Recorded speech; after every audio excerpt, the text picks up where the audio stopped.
আপনারা সবাই জানেন যে কোনো পশু পাখির সুস্থভাবে বেড়ে ওঠার জন্য এবং স্বাস্থ্য ঠিক রাখার জন্য নিয়মিত গোসল করানোটা খুব জরুরি। তো আজকের এই ভিডিওতে আমরা দেখাবো কিভাবে আপনার পোষা কবুতরগুলোকে গোসল করাবেন। আর নিয়মিত গোসল করালে কবুতরের স্বাস্থ্য ভালো থাকে এবং রোগবালাই কম হয়। তো চলুন দেখা যাক কীভাবে গোসল করাবেন।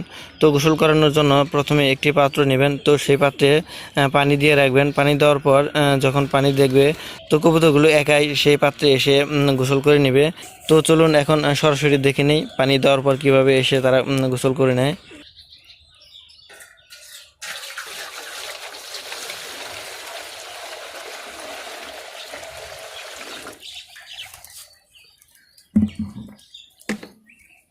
তো দেখেন আমি এই পাত্রে কিছু পানি রাখছি। তো পানি রাখার পর এই দেখেন কবুতরগুলো কীভাবে আসতেছে। তো আসার পর তারা নিজেরাই গোসল করে নেবে।